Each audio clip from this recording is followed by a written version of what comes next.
Hello and welcome back. My name is Matt Latter, and today we're going to continue the Pillars of Eternity Let's Play. In the last video, we've actually managed to apparently solve the crisis between the miller and the farmers. We'll have to see how that pans out when we go to the other side and tell them that the problem is dealt with. Also, we finally got the big-ass sword we want and leveled up to level 3. So, let's continue.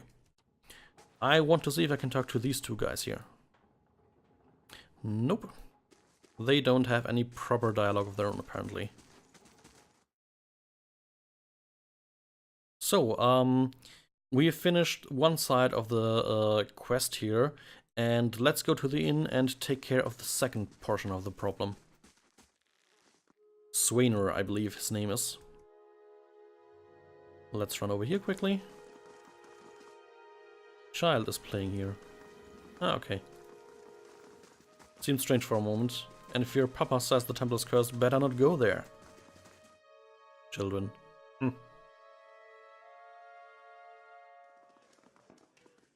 Okay, so... Sweynur is here. Let's go talk to him then. How do you do? Don't know who you are and don't much care. Keep walking. We're not here on chat with foreigners. Aloth narrows his eyes. Careful! Looks like they're cut from the same cloth as those rowdies who attacked me. He wrinkles his nose. Smells like it too. So yeah, what if I told you that Trumbull's changed his mind about his grain prices? The dwarf looks up, blinking. What? You serious? He exchanges looks with his fellows, who grin hesitantly. The old man's listened to reason? About time. I told them he'd come around, but damned if he didn't take his time about it. He sets a few coppers on the table. Here, buy yourself a drink now that we can afford it. Goes for you two as well. Drinks on me! And we gain a moderate positive again. And a couple coppers. And Aloth leveled up. Let's take care of that. Oh wow, that guy has high lore. Ooh, neat. So yeah, let's keep pumping his lore. And apparently we gain more spells.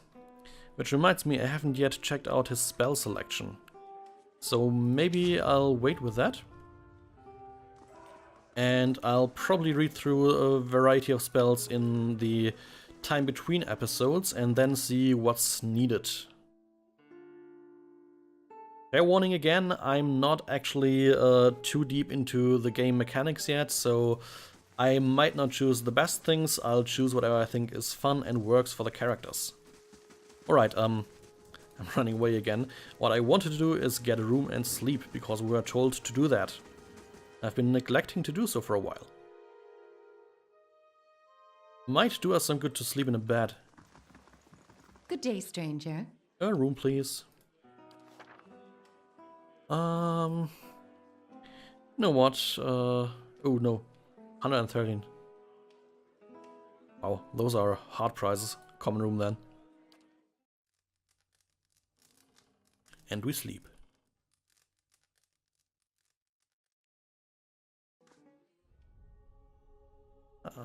Your sleep is restless and fevered, assaulted by hisses and whispers, blanketed with a suffocating anxiety.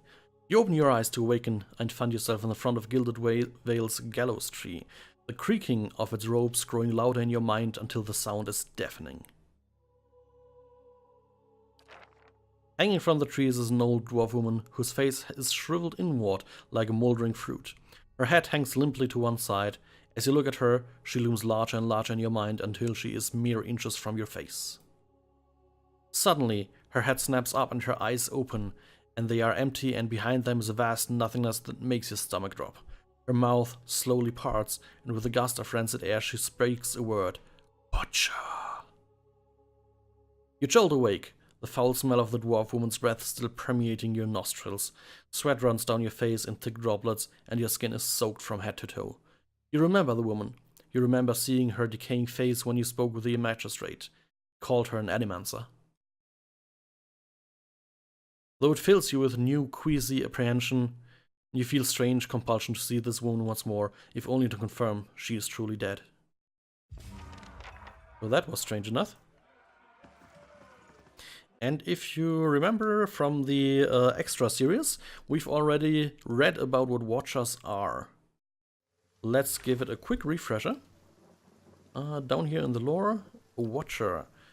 Either born or with the acquired ability to see souls and sometimes even read them or commune with them. That also explains why we can read the souls of those backer characters. So let's go to the tree. Ah, now she is easy to see. The squat, disintended body of an elderly dwarf woman dangles from the thin, crooked bow.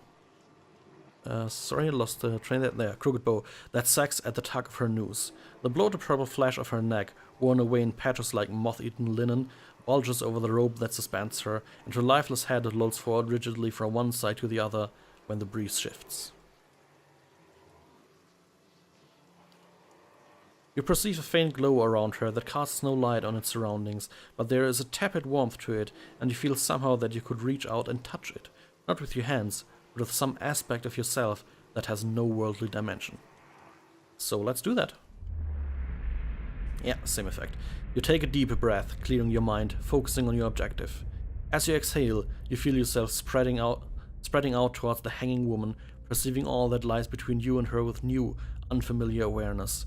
Once you have expanded enough to reach her, there is a sudden jolt to your mind, a ringing, electric surge of images and words and sounds. Involuntarily, you shut your eyes and feel yourself being pulled down to some deeper consciousness in a space occupied only by you and the hanging woman, and when you open them again, she is staring at you with her eyes clouded in a milky fog, her body still swinging in a wind you no longer feel from the tree that stands planted in a misty void. The woman gives a slow nod of her head, the rope creaking as she does so, and she smiles at you. Have you come here for me, dear? Or have you gotten lost? Ah, it is both, I think. Yes? So this is not strange at all. So, how are you able to speak to me? Is that what we're doing? Perhaps it just seems that way. Perhaps it is the easiest way for your mind to make sense of it. I think it is a very good choice. I need to understand something that's happened to me. She nods, a look of pity on her face, as though consoling a child. The world looks a little different than it used to, is that it? Feels like you're noticing things for the first time that have always been there. You have seen past the shroud. It only takes an instant. Your soul remembers, yes? Remembers how it sees when it leaves the body, like being reminded of a dream you had forgotten. You are a watcher now, and a watcher you will stay. So since our character most likely doesn't know too much about us, let's ask, what's a watcher? What indeed? Long hours have many animancers spent studying such things. Not I, though. Not I. I'll tell you what I know, though, since fair is fair, and here we are visiting, you and I, and it reminds me of better times. Souls pass on, some say through Audra stones, which are the blood veins of the world. They leave the world for a time and are reborn into it, sometimes more than they were before, but usually less and seldom the same. For all souls there is a time where they do not live, yet have not passed on, and those souls roam the world, same as you or I, either leaving or lost. But no one sees them because they have forgotten how. Interesting. A watcher sees, though, knows what to look for.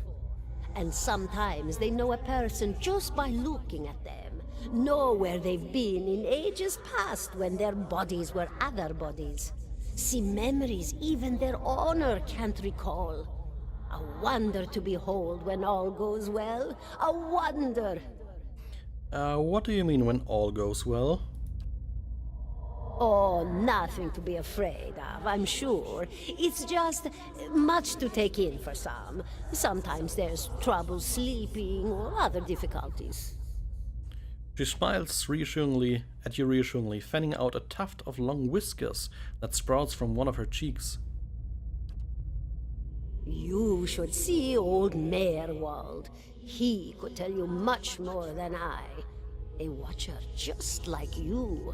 Helped many in his day. Took up in an old keep no one would claim. Not far, not far. Kadnua, beyond the Black Meadow. He will welcome the company. Okay, another watcher seems to be around. Okay, I think I survived a beer week. Do you know why that would be? Did you now, dear? My, that would be something, wouldn't it? Could be luck, could certainly be. A storm can be a careless thing. Or maybe it got its hands around your soul but couldn't pick it up. A soul can be heavy if it stayed in one piece through its time. Strong souls, we call them in the trade. Cold, I mean. Called them. Those days are all behind me now. Okay, so souls break apart over time? Oh, yes. Entropy. Rimagan's work. We know little of why or how.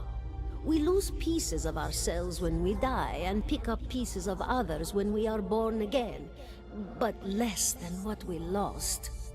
We tried to stop it with the animantic sciences, but with little success. No. A very small few resist Rimergan's influence and stay together through some force of defiance, at least for a time.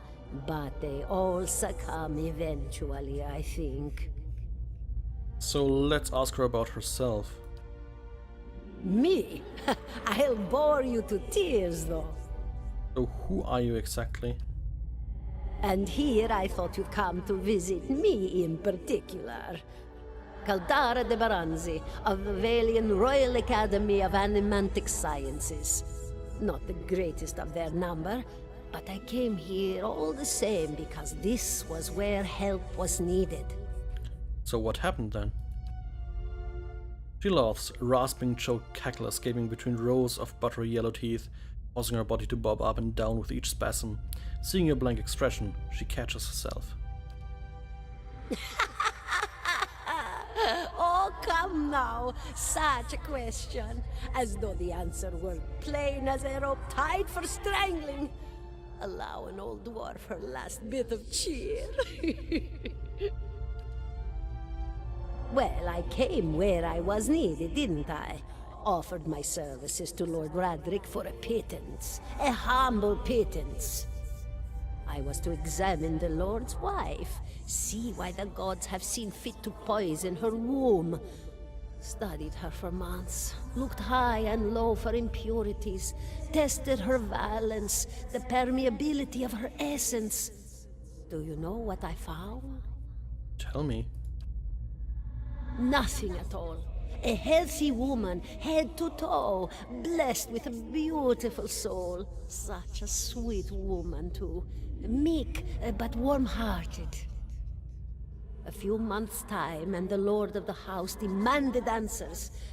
For a time, I told him what he wanted to hear. Oh, yes, my lord. She is riddled with imbalances. I must have time to cure her. As the birth drew near, he grew impatient, as lords do. And this is where I've ended up. So what exactly is an animancer? A student of the soul. Something so basic, yet so poorly understood. But so many breakthroughs have been made in my lifetime. Had been made. Had been. To hear the locals tell it, we're a gang of soul manglers that preys upon the weak-minded. And the worst of us are. But the best of us? The best? Inspirations. Miracle workers. My parents were soul twins. Miserable before they met, empty inside.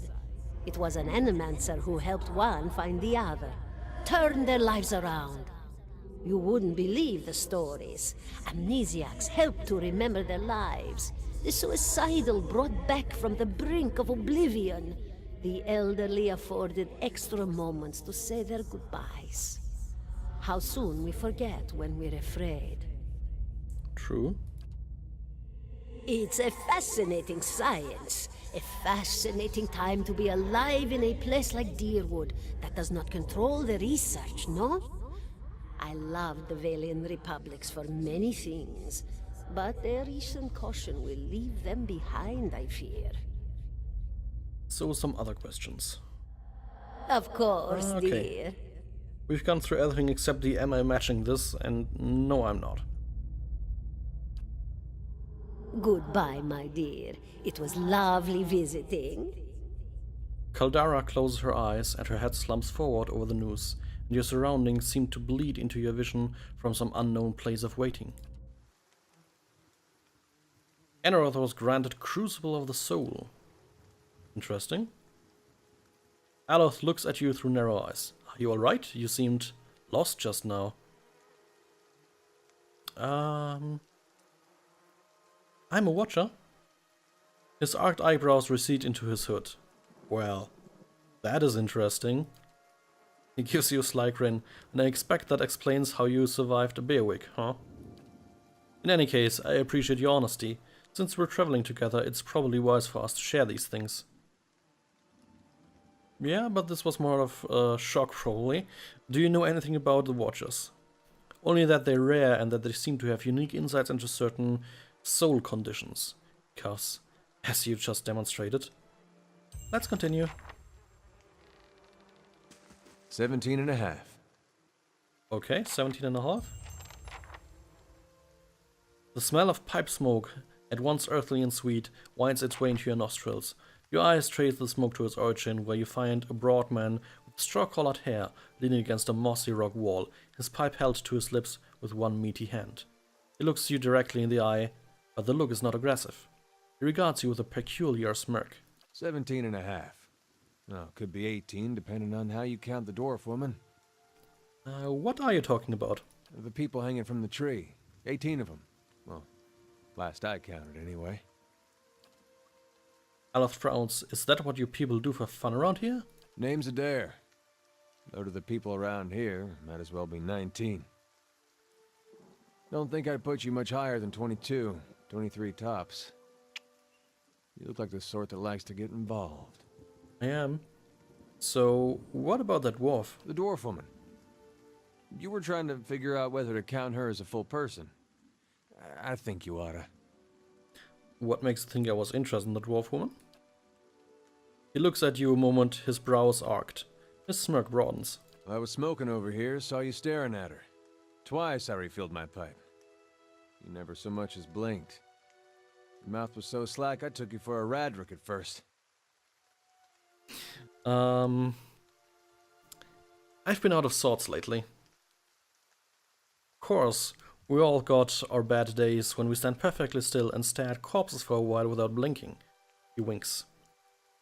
Okay, do you know what a watcher is? Careful, friend. Best not use that word round here. Could be any number of Radric bootlickers within earshot. Ciphers, animancers, watchers. Same thing in the eyes of folks around here, Radric especially. They come through these parts all the time with their cures, preying on the desperate. None of them are who they claim to be. Of course, seeing you with that funny look, I'd be halfway inclined to believe you were having some kind of communion with that dwarf. Either case, maybe I'm not 19 after all. No offense. What's that supposed to mean? Hey, don't blame me. I don't have a say. You can take my word for it. The town's had it in for me for a long time now. Only fellow who ever stuck up for me, well, he's number 18 up there. My headman on the farm. Used to be my captain during the war. The war? The Saints' War, only one in my lifetime. Fella decided he's the living incarnation of Eothas, who overthrows Radicus, marches on Deerwood, so we gave him a Deerwood and hello. Yeah, what's blew that? him up. He smiles at this, but but it is the smile of one recounting a joke for effect rather than enjoyment. So, who is Aethys? We know who Aethys is. I had other questions. Why was your headman hanged? Got involved. Redrick sent men down here the other day, said they had it on good authority someone in town was working with Kolsk, plotting Redrick's overthrow. Said if he didn't come forward right then and there, they'd hang every last one of us. No one was coming forward, so Swithin, that's my headman, he steps up and says it's him. They took him at his word. He sighs and shakes his head, his eyes fixed on the tree. Bound to happen sooner or later, if not for plotting against Redrick, then for protecting me. So yeah, what does the town have against you? Pick the wrong god. That's what it comes down to. Ah. Used to be a lot of Aethys worshippers in Gilded Vale. That mess of rocks over there, that was a temple to him, to give you some idea. Then one day, somebody named Widewind shows up on Deerwood's doorstep. Says he's the living flesh of Aethys. Got an army with him. Suddenly, Aethys isn't so popular in these parts. My brother Woden and me, neither of us believed it. No way was that Aethys. He enlisted, then I did too. But, he didn't make it back. After the war, people took to punishing Aethys worshippers, accusing them of treason. Got real ugly, especially after the legacy started. Folks needed someone to blame. I was safe because I fought, but then this rumor starts that my brother, that he was on the wrong side. And I wasn't so safe anymore. Until my headman stepped in and said they'd have to hang him to get to me. A loyal soul. Seems that's no longer a concern. Of course, the townies don't do the hanging these days, but when Raedrick's men come, they got no problem doing the pointing. Aleth glances at you and lowers his voice. You can see I was eager to leave. So you said something about Kolsk. Someone got tired of all the hangings. He's on the run now. Probably will be till they catch him. So if you're next to be hanged, why hang around? He gives a half smile. Drinking mostly. Point of fact, I'm on my way out. I just haven't figured out where I'm going yet. Not a whole lot of places out there that I don't think Wadeone's legacy started with Wadeone. Well, you could join up. Where are we headed? Some place called Sweynur. There's an old watcher there who might be able to help me. Seem to remember hearing something about that years ago. He tamed that place. People would seek him out for all kinds of things. Troubles of the soul, questions for the departed. Of course, that was back when you didn't have to say watcher with a hush on your breath. A man such as that, there'd be things I'd want to ask him.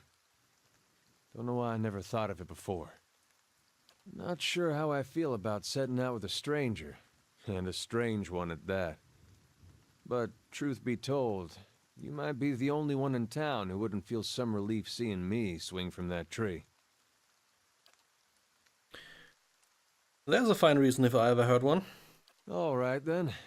Guess I'll do some sightseeing. Long as you're not the one picking the sights. Yeah, and then he glances at the tree because I just stared at it. Let's get going. Sorry about that. Let's quickly check out Eder. Or Eder. Saints War armor, oh, so rather old one. He is fighting with a saber and a shield. Interesting. And a warbow. That's good. He has some stealth, a bunch of athletics, bit survival, small bit of lore. Okay, and he is a 3rd level fighter. Not bad. Yeah. So now we have already 4 people. So I was actually wrong. I was thinking that we do gain Eder. I remember him from my last playthrough a little bit, but I thought he was actually a priest, so we may just need to go ahead and hire a priest on our own. Because we certainly lack a bunch of healing abilities. Definitely, definitely. Okay, but for now, let's just continue our looking through the town. Last we're up here with the windmill. And we've been in here as well. That's where the guy was that departed. We met him before we came into the town, actually. more backer characters to read into later. And there's a bunch of stuff here.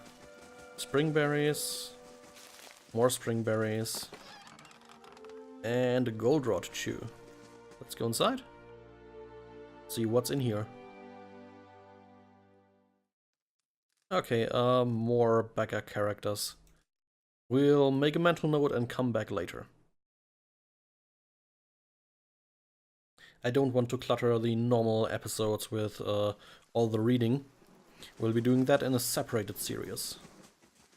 I may just go ahead and separate out all those backer character readings as well. More backer characters, holy shit, yeah, there's a lot of them. We can't get up here apparently. Normal villager, let's go inside here. Aufra and a cat. Okay, can I recruit the cat, please? Let's see. This worn dog-eared book is titled Travelers Upon the Seldglass Sea. There's an etched illustration of a vast, finned leviathan. So let's talk. A dear wooden woman is standing in front of the fireplace, humming a quiet tune to herself, or perhaps to her unborn child, for she is quite clearly pregnant. She turns her head slightly as you enter. Hail and well met. Well, finally, I was starting to think... The woman makes a startled noise once she turns around and sees you. Oh, I'm sorry, I was expecting someone else. She gives you a cautious smile. Can I help you? Yeah, I just arrived in Gilded Vale. I thought I'd get to know the locals. Were you with one of the caravans? She looks at you hopefully. Master Odimas, by chance? Why do you ask? Oh, my sister, Kalisha, is traveling with one of the caravans. She sent a letter before she came. She said she was going to pay her way by working as a guard for the caravan master. She always was a tough one. I don't suppose you've seen her on the road, or the caravan, perhaps? It's Master Odimas. Eek. The caravan was attacked, and we escaped, but Kalisha was caught in a bailiwick. Let's be honest. Afra covers her mouth with a hand, eyes wide with horror. For a few moments she can manage nothing but a strangled, voiceless gasping, her eyes brimming with tears. I knew. I told her it was a dangerous path to take. Kalisha was always so certain she could take on any danger. Afra sniffs. Oh, my poor sister, I'm sorry, stranger, I can't believe she's gone. If only I hadn't called her, if I hadn't written to her, she might still be alive somewhere. Afra's face crumples, and a solitary tear slides down her cheek. Kalisha mentioned that she thought you needed help. Perhaps I can provide some assistance. Hell yeah? Afra looks at you with some surprise, before dabbing at her nose with her sleeve. That's kind of you to offer, but I don't know if I could impose this on you. It's not a small favor. Afra wipes at her eyes. I'm worried about the baby, about the legacy. I told Kalisha as much as I could, but all I know is that for a long time now, every child born in Gilded Vale has been soulless, empty. It's happened to so many mothers, and Lord Radrix, he has exiled all of them, calling it a sign of the gods' disfavor. She sniffs. With my Hathard gone, I don't know how I'd manage if I lost my home too. I hope that Kalisha could help me. They say Ranga, the old midwife, knows a way to prevent a child being hollowborn, but she moved south of Anslug's compass 2 seasons ago. The turn is too far for me. I can't make it as I am, but I don't have anyone else now with Kalisha's gone. More tears run down her face. Please, can you help me? Yep. Especially since we're kind wayfarers, we can do this. Well, if I cannot guide you there, I must at least bring you this cure. Okay, the gold pack knights would probably require some payment. Afra blinks, eyes wide. You will? Oh, gods bless you. Here, I'll give you the coin to pay her with. You needn't trouble yourself with that. I think it's a drink she fashions out of... Well, I'm not sure, but it shouldn't be too much of a burden to carry back. We've gained a bit of copper. Anslug's compass is what we call the lagoonal south. You'll have to cross the wilds to get there. This is what keeps me from trying it myself. She clasps her hands together. Thank you again, truly. You'll be saving us both. She sets a hand on her stomach, smiling through her tears. So yeah, we'll definitely do that, and I'll probably prioritize this, since she is pregnant after all, and from the description, not too far away from, well, bring her child to life in the world. Hopefully not Hollowborn. So now we've got some things to do. Bunch of quests lined up and ready to go. So in the next video, I'll probably explore the last part we haven't explored yet, the ruins of the temple, and see what's down there. So, thank you all for tuning in. I hope you've had some fun. Comment, like, subscribe if you want. I'm pleased with every single one of those. And other than that, I hope to see you the next time. See ya!